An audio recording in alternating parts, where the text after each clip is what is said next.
Right. So Mikael Jensen, he is a former analyst at the Radiation Safety Authority in Sweden, and was also taking part in the conversations for the waste isolation pilot plant in the US. And your presentation is entitled Timescales and the Perception in Nuclear Waste Regulation. Please, warmly welcome. The floor is yours. And just say next slide or something, so I will change the slides. Thank you. No, I see how time runs away, so I think I'll move till slide number 5 in a minute. Just if I could just present myself here. Let me say that I first started on memory conservation, and then I changed my mind and looked at timescale in the so-called hardware, where we call memory conservation, we call that software. Then my message is that there's not really a big difference between the hardware, that is the safety assessment, and the software. It all began in the WIP, which we have talked a little bit about. From an outsider's view, it looks like the operator convinced the regulator that the WIP was completely safe, and therefore the only risk was related to intrusion. And from this, there was launched an enormous project on the so-called WIP Marcus project. We've seen some slides there. And after Law 92 in America, they asked the National Academy of Science in the US, and they said you cannot really do anything. You cannot do anything scientifically in this. You cannot predict the value of the markers, and therefore the markers they were completely thrown out. And there was a radio silence for 10 years in America about intrusion.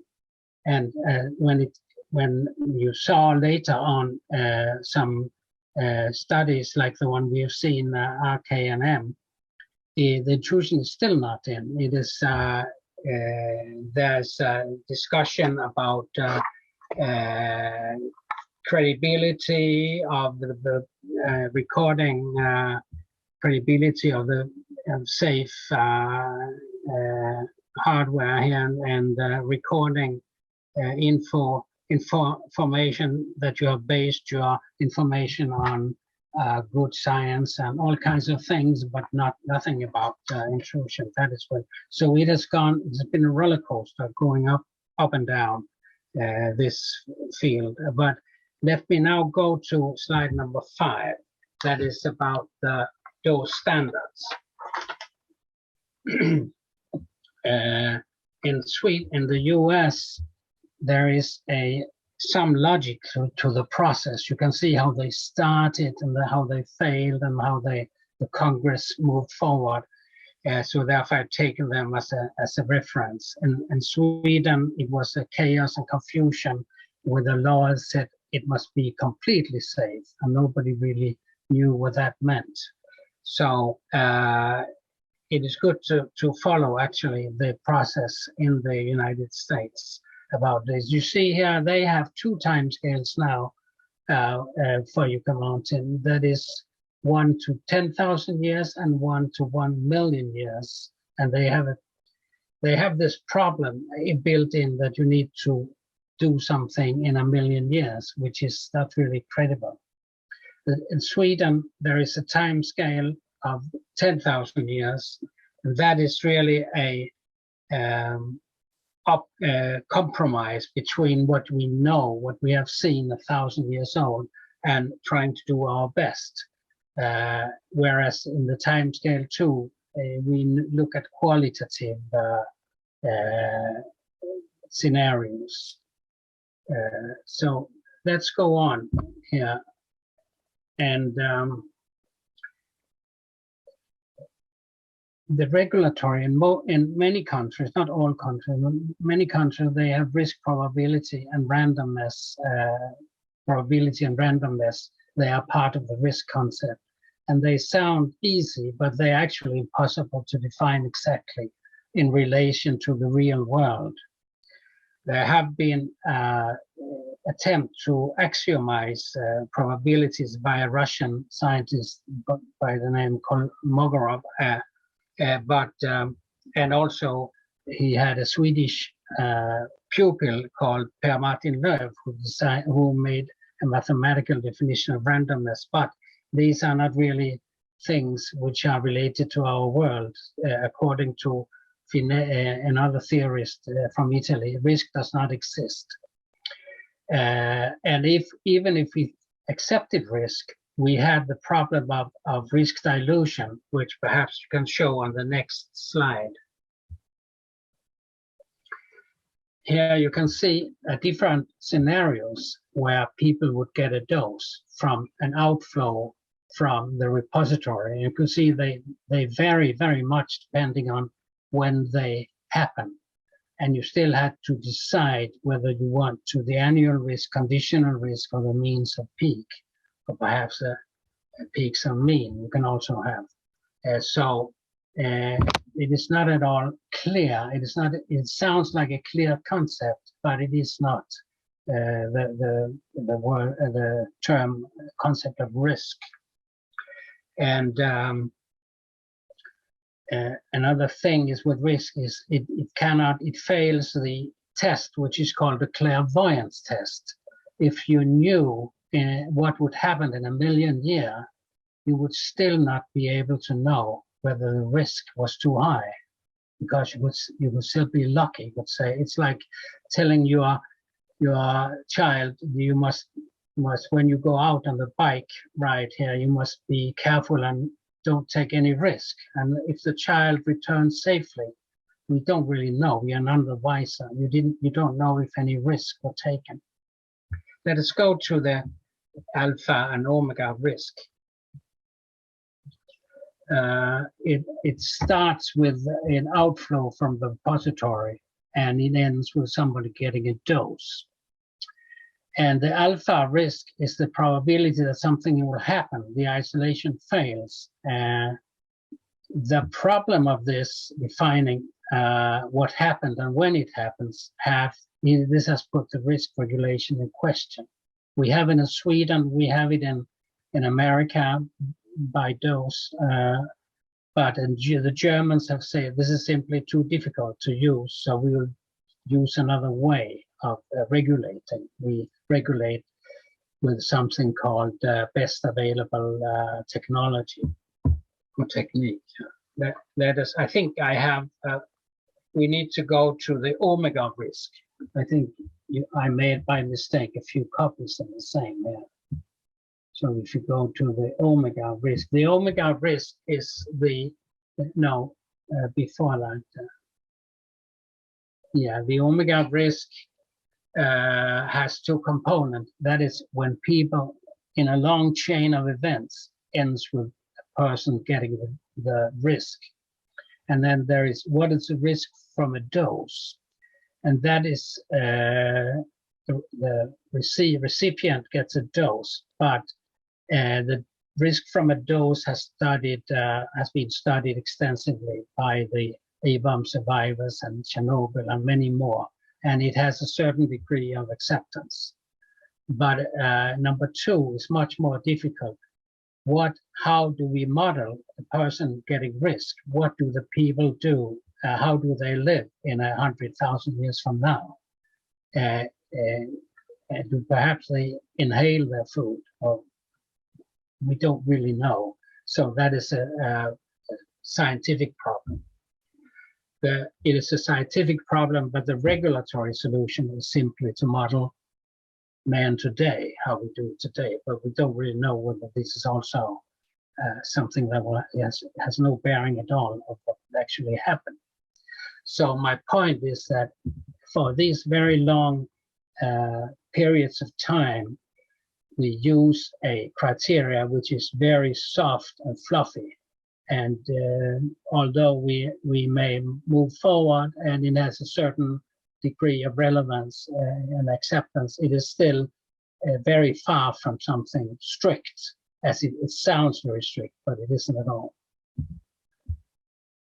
Can we go to the next slide here? Here I'm talking about acceptance of long time scale. And a colleague earlier talked about the geological time and how this is accepted. And this is just an example of the ice and these authors, they made a new trick. They related instead of relating insulation to ice thickness, they related it to the change of ice thickness, the melting. So these are melting curves versus sun, how the sun comes in and how you can understand the ice age. And you can see at the end of the ice age, we are perhaps on the way down to the new ice age. But the whole point in showing this is that people will accept the models of the planetary system for 800 years. That is not a problem, but they will not accept a complicated repository for a million years. Most will not. So let's go to the next. I have here some of the arguments that shall we take in support of very long periods. In order to make the regulator look at very long periods, there are some arguments presented here, and one is simply the long persistent substances in the fuel, long plutonium's long half-life. That's enough. Usually you hear that at the very first level. Then you say that geological understanding and models exist for very long perspectives. So this goes into the same box. And the third one is more psychological. The applicants can easily show safety for 1,000 years. We need to apply some pressure on the applicant to have a thumb in the eye, we say in Sweden. So we must have very long. So these are the things you have heard for choosing long. We have had this discussion in Sweden, and I was part of this. Let us go to the last slide here. The ICRP, the International Commission of Radiological Protection, they said that, on the contrary, cataclysmic changes, they can obscure the risk associated with the disposal system. So anything will go break if you wait enough time. So that's not really a way to find the best repository. And then the next one is geological field of work is a long period of time. If you had 1,000 years, 10,000 years, they would feel left out. They would not feel that they could do a meaningful work. They need to have this million year in order to work with their long periods of time. And I go to the next here. No, not the next slide, the next point on the slide. This is the last slide. Extremely long period of time may give a feeling of being exposed to science fiction, and it has the potential to spread into other parts of the review. That is, if people don't really believe you, I have heard this from the public. How can they see? With some, you have to accept that there is a risk that all the other parts of the review and the work is put in question.